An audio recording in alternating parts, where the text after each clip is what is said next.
Meet Pascale, an award-winning yacht interior and exterior designer. In 2001, she established Reymond Langton with her partner Andrew Langton after working multiple years designing superyachts.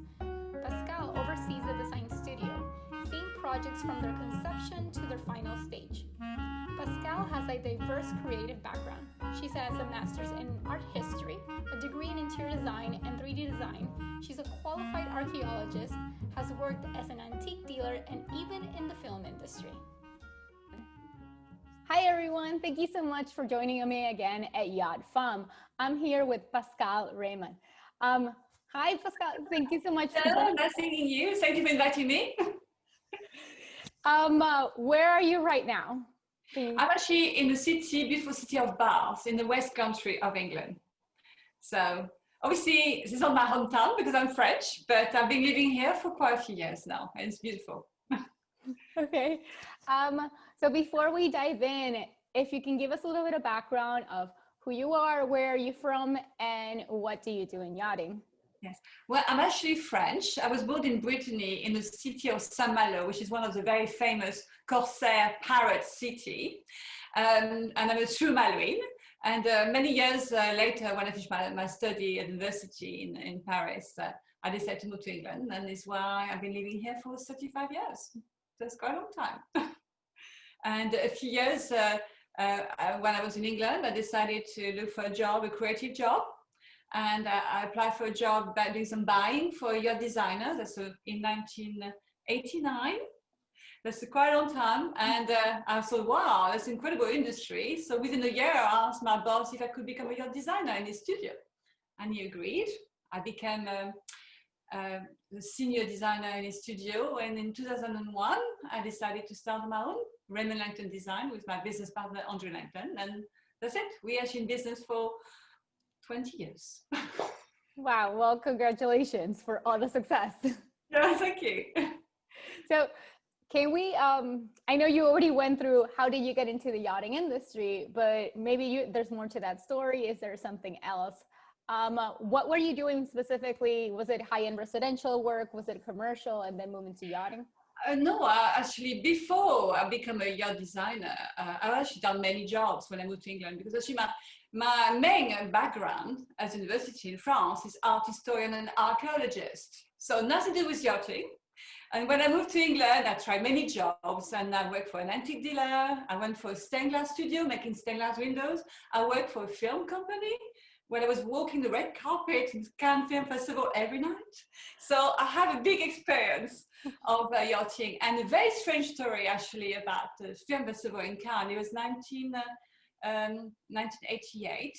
It was a year when the film Trop Belle pour Moi came out, and I was in a festival, and I was with my boss, film studio director, and we were going to Monaco to the casino one evening after a premiere, and he said to me, hang on there, stop the car, we're going to have a walk in Antibes.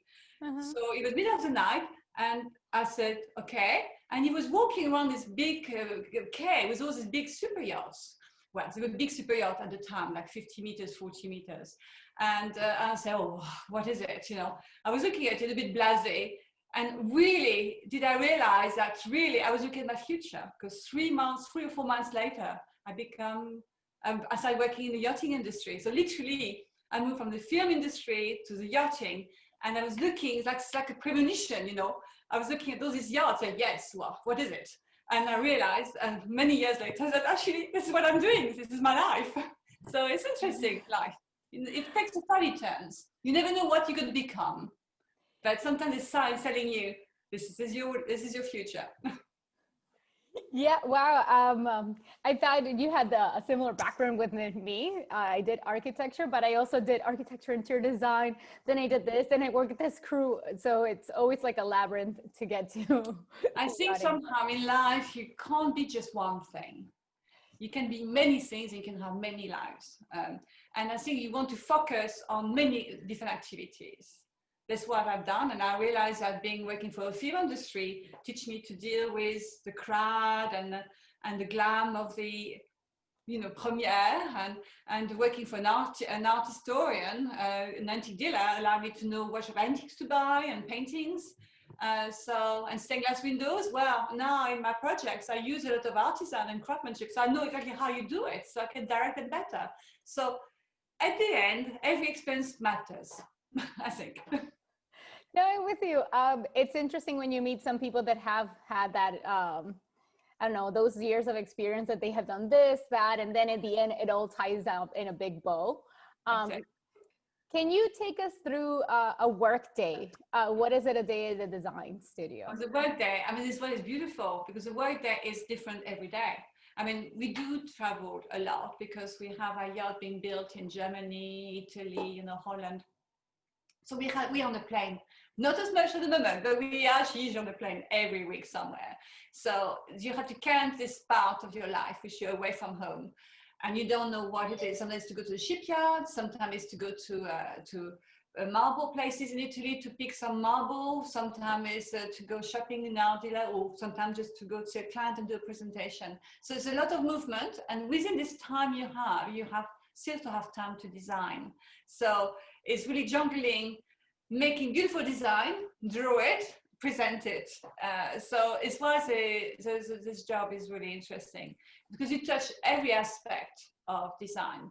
Because we do exterior styling, so we look at the line of the exterior of the line of the yacht, planning a boat from scratch, from a blank piece of paper, or designing a piece of furniture, or designing fabrics or artwork. So yes, it's very varied. So my day is never the same. And of course, I have a team to direct. So again, that's another thing, it takes time as well. So then 2 questions for you. How far in advance do you plan your week? Is it monthly, or do you? Okay, it sounds like the before what happened with the virus. I couldn't actually plan my year properly. I mean, it's a bit like the Queen. You have event, engagement, meetings months ahead, literally. Everybody wants to have a piece of you. So it means that every week I had something planned, a trip there, a meeting there, a deadline to follow. So it was really a full calendar for at least 4-5 months ahead. So it's why I could never secure dinner parties with friends, because sometimes I used to actually tell them, I'm not going to be there. So it's you have to love your job to do it, because if you want to have a private life and have a normal routine, you can't have one. So, I notice a time when you can really make plans is at Christmas period, because people, usually you have always good excuse, you have to go home, it's Christmas, so people won't disturb you too much. And Easter, because somehow Easter is important. But otherwise, most of the time, clients expect to see us anytime. In the summer, in the south of France, I mean, they're always on a yacht, they want to see you. So you have to be able to jump on the plane and just go meet them. So yeah, so you have to be, it's alive with spontaneity. It's planning, but at the same time, you have to be able to drop everything and go on the plane to see somebody. Have you been able to move those interactions to virtual? Has the calendar kept going, but now with Zoom meetings and stuff like that, or are they on pause? So at the moment, this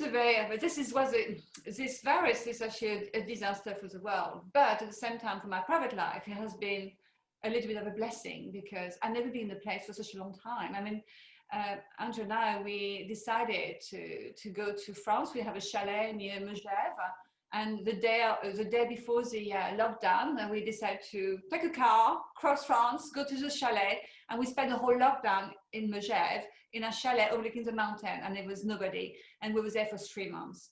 It was something we'd never done ever in our life, to be in one place, beautiful place, quiet, designing, no disturbance. That was heaven for us. Yeah. Well, I'm happy you got to do something productive during the pandemic. Can you, I don't know, take us through what it is your design studio do? Like, does your work start that the client picks you? Is it a shipyard that recommends you? And then what happens next? It's actually both. I mean, I think, first of all, we don't really advertise. We maybe put one advertisement in a Superyacht book once a year, and that's about it. I think the work we get is the word of mouth. Sometimes a shipyard who work with us and they have an inquiry and they call us. Sometimes it's a client who read about us and call us directly. It happened quite a few times. Just a phone call, something very simple. You pick up the phone. I'm inquiry. I want to build a 90-meter. Are you interested? Do you want to meet me? And that's it. That's how it happens. So it's quite amazing. You have to be careful. I need to call your tech because it can be very important. And sometimes it's a broker, you know, yacht broker will put forward a group of designers and you do mini competitions. So it varies, but it's always word of mouth. It's very rarely like we put an advertisement, people call us because they saw an ad or something. It really, really happened. Sometimes clients charter yachts we design and they like it and they want to know who has done the yacht. So it comes this way as well. Yeah. Okay. And then after you get the client, what happens then? Is it like a strategy session meeting and then you propose something or? Yeah, so when we get the client and they want, usually all our boats are bespoke. We design them from scratch, blank piece of paper.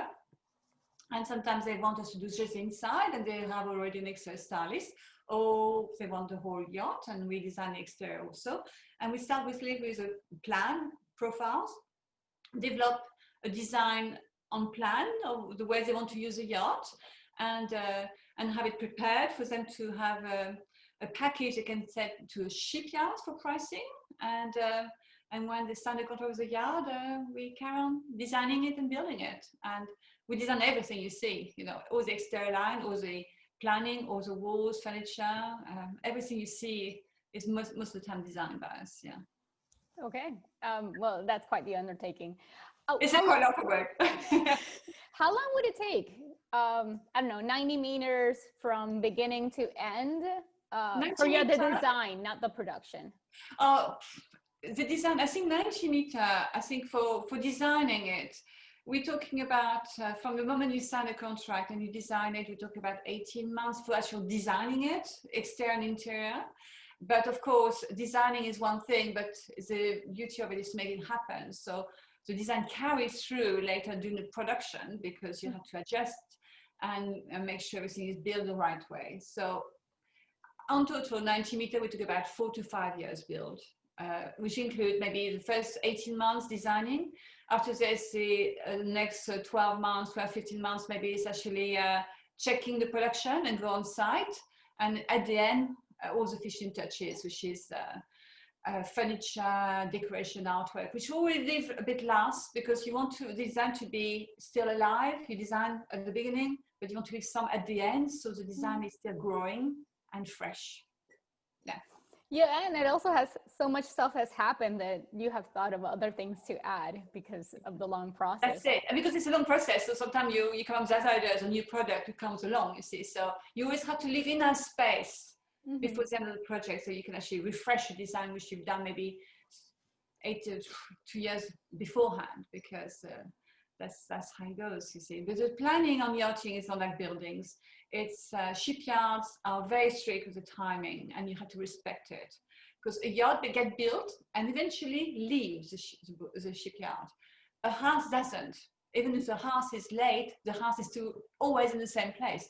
A yacht eventually has to leave the shed because there's other project coming. So the deadlines are very tough. You can't just design and build a boat for 5, 7, 10 years like you do a house. It's why it's a very meticulous and rigorous planning. And it's why it makes this industry superb, because everything is so precisely calculated. And you're only dealing with the best craftsmanship and best people, really.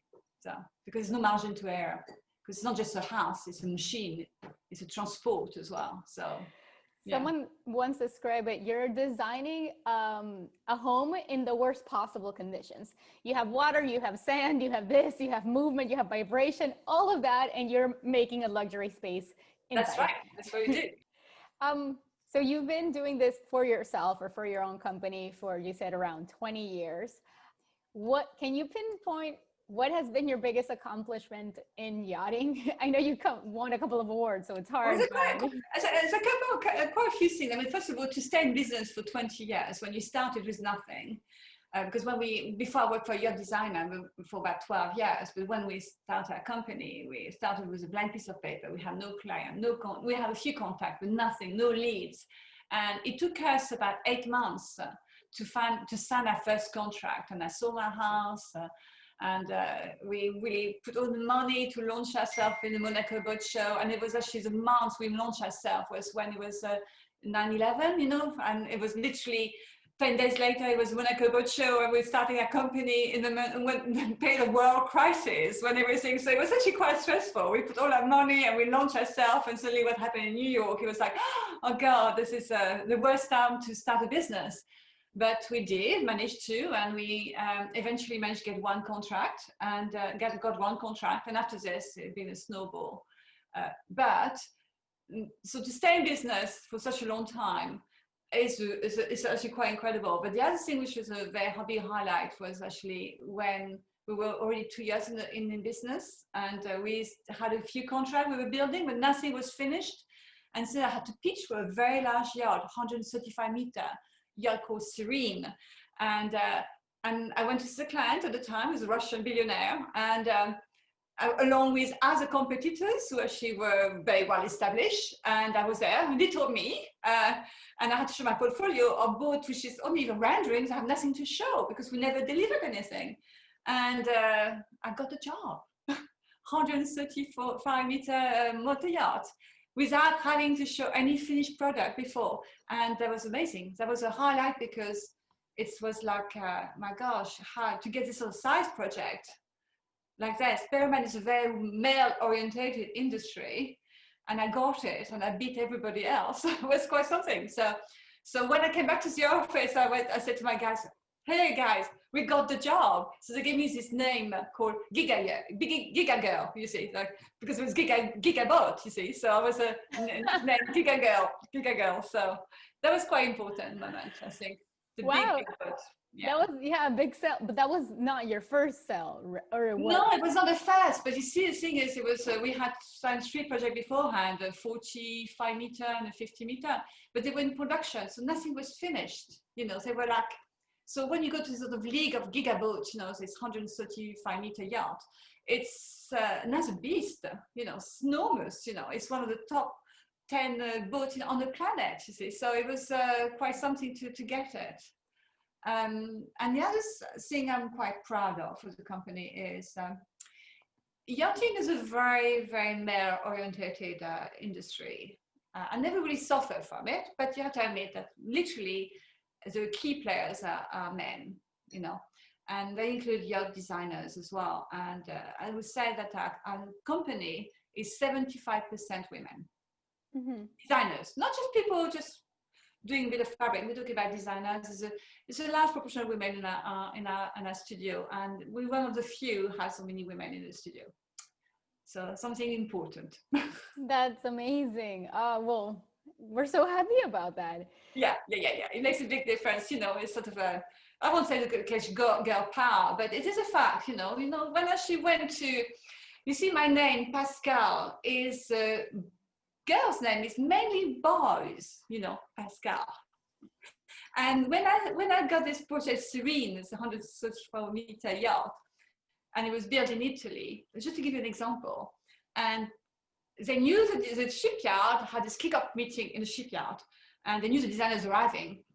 So I arrived in the meeting for the first time in the shipyard, and they said, okay, the designer is arriving. I opened the door, and it was a big board meeting with about 40 people, all men, ready to discuss this very big, important project at Fincantieri. And I opened the door and said, it's a girl. They were expecting a guy called Pascale turning up. And as a woman turning up. It was quite funny. That's really good. It's a girl. Well, I understand because my last name is Italian, and my first name it's a boy's name. A boy's name, but it's a boy's name. That only happens in Europe. In Latin America, it's a girl's name. No. Yeah, that's really good. Well, let's dive into then the next question. Hopefully you have seen changes. What changes have you seen in the industry? Well, as I said, the changes as I'm getting older, with the client I'm getting younger, I don't know, but usually I become more and more the oldest person in the room when I meet clients. But otherwise, I think the change is a new trend. I think people really want to spend more time on a yacht. It's not just a short time for having a holiday. It's becoming more and more a place for family to gather. And I really say that during the lockdown, all our clients who actually we delivered yacht just recently, large yacht, spend the lockdown on the yacht with their family. All of them. Honestly, this is quite amazing. They have big houses in Miami, New York, and then didn't use any of their houses. They decided to take all their family, grandparents, grandchildren, and stay on the super yacht for 2 months. So that's quite amazing. And it means that it becomes a safe place. They realize that maybe ultimately it's become a safe place to be. I was going to say, if you had someone right now coming to you, what changes would you do design-wise? You already named one. A lot of people think of their yacht and they're thinking of cruising it only in certain climates. Now you're thinking of all climates. So what other changes? Well, the change, first of all, I mean, the very, very basic one is wardrobes. I mean, it sounds very cliche, but when you spend 6-8 months on the yacht, you have to have clothes for every seasons, you know? So you have no space for wardrobe. They want business centers within a yacht because they're not just going to have a little office to do a few letters. They might run businesses from the yacht, and they want conference rooms. That's a very important thing as well. To be able to run. Sometimes they have young children and they might want to have classroom for their kids with tutors. I mean, I have done it before. So yes, it's changed the way you want to live and the way you use the yacht. And another trend I have noticed is on yachting, you have a master suite and guest cabins with a few VIPs. Now, the new trend, which happened only last few months, the owners really want not just one master and guest cabin. They want all the guests to be like masters, because why should their children have less than them, you know, and with balconies. So to make all the suites a bit more equal for a long period of time, I think that's what I noticed recently. As a woman, have you seen any changes? You are already doing a big change with hiring such a high percentage. What else have you seen? As a woman changes, I don't know. I mean, I think, because I was being in the industry, I've been in the industry since like 1989. It's a long time. For women's gender, for example, maybe there's a few more women coming forward, definitely. But the key about being safe for women in the male industry is not to see yourself as a woman. And I never saw myself as a woman. I always saw myself as, you know what, I'm a good designer, I'm going to make it. And after this, you don't think about it. And people just, if you have the right answer, you know your stuff. It doesn't matter which gender you are. You have to believe in yourself, being good and convincing. And after this, everything fall into the right place. Because the yachting industry is actually quite a kind industry. It's not like movie stars and film industry. It's a very civilized industry, actually, at the end. Even if it's male, it's pretty civilized. And if you're a good person, you know your stuff, you're male or female, you know, you do okay. But never sort of pretend to be something you're not. If you do this, is where you expose yourself to discomfort, I think. So, but at the end, it's the product you deliver, and the more you deliver good product, people respect you, and that's the key, I think. Yeah, don't lose focus and actually just work hard, and it pays off. Like you're saying, it is a tiny industry, and word of mouth is everything. So if you do a good job, people will always see you as an asset. But yes. I do have a story. When I worked at design, we worked at the shipyard itself. Like the owner made a building for all of us, so we would stay there.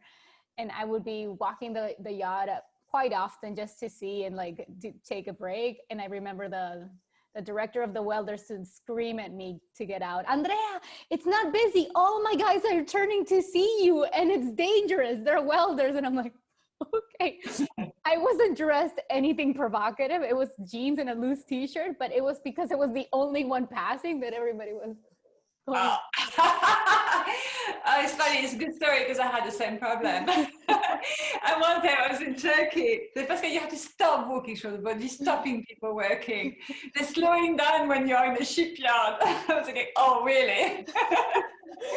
I didn't notice. So I know what you mean. Yeah. It happened to me. You see what you get it. Oh, can you, we already got some great advice, but is there anything you wish you had known before? Like if it would be your first day in yachting, what would you wish that you had known back then? Well, I mean, one thing for sure, never pretend to know something. That's a key thing in any business. Sometimes people are insecure and they want to show that they want to hide the fact they don't have the knowledge. And that's the biggest mistake you can make. It works for a certain time until you get to find out. Now, if you actually don't know too much, or you want to know and you ask questions all the time, people say, oh, look, she doesn't know anything. But what's happened is you catch up very, very fast. And suddenly you build a very good baggage of knowledge and you leave the people behind and you go up there. You see, that's the thing. Never being worried about asking questions and appear stupid. Mm-hmm. You might be stupid at the moment when you ask a question, but you know what? You remember the answer and you can move on to the next one. If you don't ask a question, you never know, you never grow. So always be modest, curious, and not be scared to appear to be a bit ridiculous with your question, because that's how you go, that's how you do. And I remember when I started in the studio, I was with my colleagues, they were all male for college. And now they're my competitors, actually, because when I was working for this yacht designer, I was with other designers and they were young men. And I was started as a junior and they said, oh, you know, I didn't have as much experience as they did. And they felt a bit sorry. And it was always my question. Oh, here we go again with a question. Well, now they're my competitors and I actually do more both than they do. So, and they say now, one of them said, Pascale, when I had to compete against you for any job, you know, if it's you, I know I have to be careful because I know the chances you're going to get it. And there's a person who was very patronizing many years ago, like 30 years ago, when I was asking my question. He said, oh, poor you don't know anything. So yeah, it's what it is. You have to be curious and not be scared. Yeah. And even the most senior people still ask questions. That's why they keep growing. That's it. So good. So Pascale, before we head out, do you have any hobby or any project or something that you would like to share with us? Something that we should keep in touch or something personal you wanted to? Well, project, I mean, it's honestly, we have many projects on the go and some we finished just recently. I think one's a project which I finished just recently. I mean, we just done the inside of this yacht, but there's a boat which will be in the press, I think, before Christmas, called Artifact. And this yacht is quite incredible because this is the first yacht I have done, which, I mean, it's lived by a family, so it's going to be just a home. It's not just a holiday place. And so it's really catered for their need.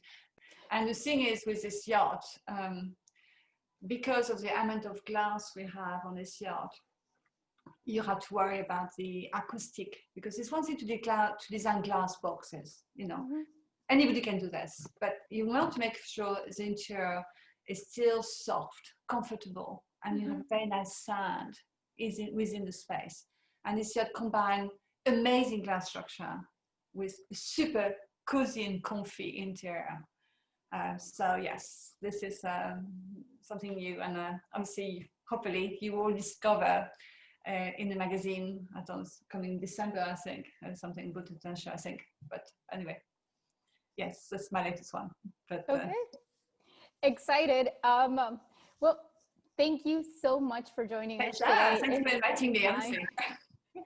We look forward to seeing many more great things from you in your studio. Thank you. Thanks again. Thank you. Okay. Thank you so much for listening to Yacht Femme. If you like what you heard, please like, subscribe, and comment. Your comment will help us reach a broader audience. And don't miss the next episode. Bye!